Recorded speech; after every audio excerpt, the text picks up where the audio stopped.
Hello, so I want to do a video about like what happens if you don't do your minion raids until like the fourth day, and like generally why that might be beneficial. So this week it's Thursday. I actually have not done any of my minion fights. Like these spawn, like you have 3 of these spawn on Monday, 2 on Tuesday, 2 on Wednesday, and then 2 on Thursday.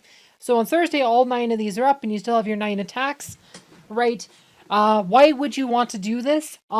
Part of like why it might be an advantage for some people is right, is that you can actually do all the one. See how this is one team? These have 2 teams. These require 3 teams. Right, it's like you can actually, by waiting to do them all at once, you can actually set up your teams a lot more efficiently, so you don't have to constantly change. You do like a 1 fight, a 2 fight, and a 3 fight in the same day or whatever. Like which requires changing your teams up. But if you wait till they're all up, you can go through the 1 team fights and generally use the same team or almost the same team depending on what you have, and then you can go to the fights that require 2 teams. And then you can do the 2 that require 3 teams. So it could be a lot more efficient. Buffs. That I mean, you probably want the defense sphere buffs for the minions. Like these ones can help against boss. This one there's the Nouse can use wormholes. Um, Meteor's haste is not relevant until Osh. I don't really like Jumpstart because like Sebastian's pretty important and Jumpstart nurses energy. Um, Jumpstart also doesn't work for Isaac since Isaac doesn't use energy, so I kind of feel like Jumpstart's kind of a meh buff. I mean, yes, it works for your other heroes, but probably like arguably the 2 most important. I mean, the most important hero and arguably like the second most important hero. It doesn't do anything for it. Like it hurts the most important hero, so it's just right. I mean, yes, I mean like gold for me, my point like is pretty much limitless, but but if you're at a point where you're still like gold still matters to you, where you're still counting coins, you could definitely skip this one. Um, yeah, so we'll go with this. Like in these ones, I mean, you can go through these ones after. Like I usually wait till I have all my minions beat before I go through any of these ones, but those can be good too. Like I said, I think these ones are useful for those minions. The only thing that doesn't affect during the minions is the guild morale. This only affects during the boss. Unlike the other buffs, but we should be able to get the minions with this. So we'll just start with the 1 team fights. So this one, she puts nightmares. She has inflicted slumber. So this puts the nearest hero to sleep. Nightmare must be defeated. Right, it's like the number of high nightmares cast increase after each use. Way you can actually deal with that if you do have the nightmare destroying buff. Like if you have this thing, Dreamer's Retaliation. This gives you an extra 15% damage to that. Like, that could be, like, say, if you struggle with, like, Merida, that could be a good buff to buy. Yeah, so let's just go in here. Like, let's set up a team. We want Albus, so we're just gonna try to do Jew, Sebastian, Albus, and then we have Aurora up front. And honestly, that's probably good. Actually, we probably do want Merlin here. And then we'll do Mara. I don't think it matters too much on Thea. But then you'll just do this.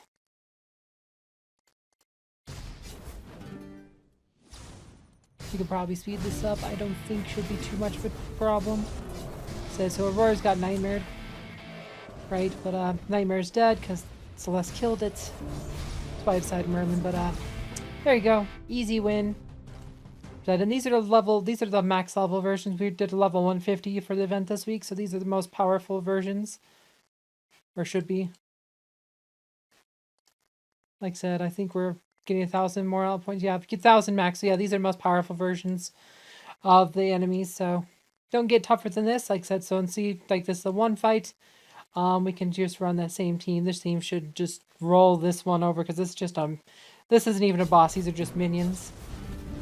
So I should just be able to steamroll them.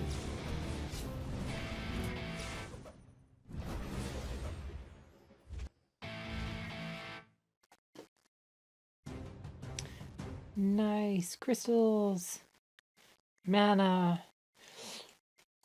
Like mana is like either you get too much of it or not enough. Like if you've spent like any like amount on the Astral Seer, you start running out of mana. Like there's a few people in my guild who want more mana, but there's some of us who are kind of like, I don't really need more mana. So let's see. My Martha's pretty weak, but she is better for this fight than Thea. On the other hand, my Martha's pretty weak, so we'll do Thea. Thea's almost certainly going to die here, but well, I don't know. I think we do want Martha. It's pretty sketchy. My Martha's pretty weak, so but I do like Thea with you. But we have Albus, so we really just need to try to keep her alive. But Martha's probably gonna die. Maybe she'll make it. Maybe, like I said, this guy hits the very backline hero pretty hard, so...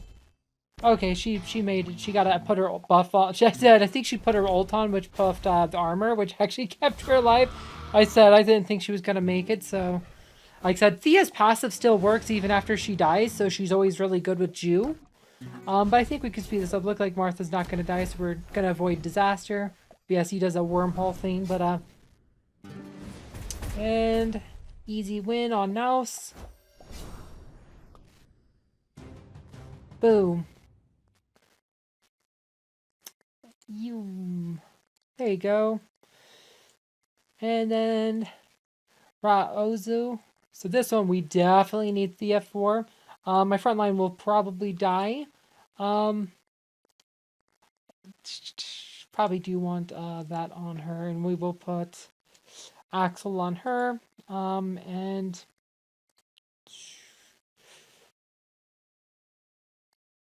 so we put an X. Sorry, we messed that up. Sorry. I let Thea on her, or sorry, Merlin on Thea, or Mara on her. Sorry. Gosh, I said I think it's just too late for me. Like it's while recording this. Sorry about that, guys. Yeah. So this is what we want. It's Axel on Celeste, so she gets a bit more armor, and we'll go here. Just like Aurora's gonna spam dodge like hell. Like this fight is hilarious because Aurora just goes into dodge spam mode. Like, oh no, she did not survive. We might be in trouble. She did not get some good dodge rolls. But this is why we use Thea. Like I said, we might die here.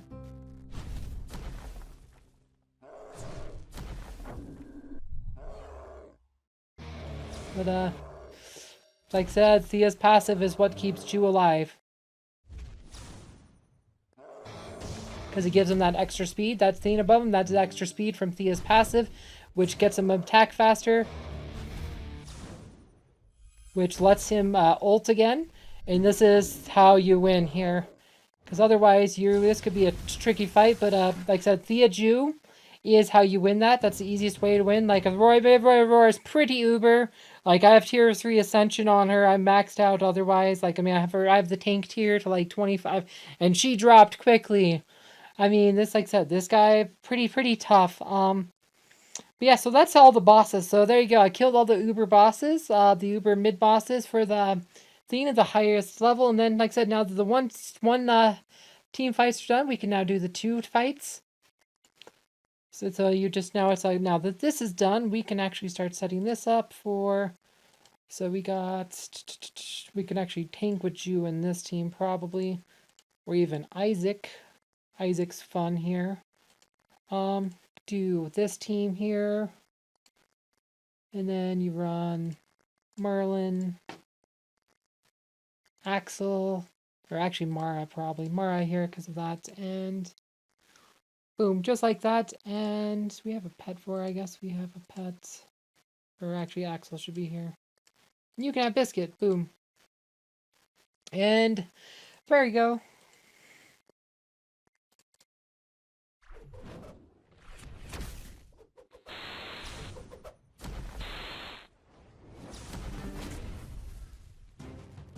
Boom. It's fight 1. Twins get there.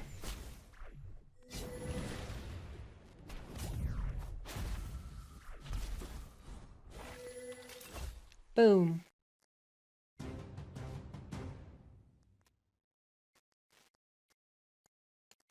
Anyway, since this video is already past the 10-minute mark, we're just gonna like end it here. Like, pretty much like the rest of the fights, like you know how they go. They're just minions. You set your teams up. There's two teams, and then a couple of three teams. Like so, it's just just set them up. Like said, doing them all in one day can sometimes be more efficient and easier for a lot of players. So it is certainly something to consider. It's certainly a valid strategy. Anyway, I hope you guys found this video informative. Thank you for watching.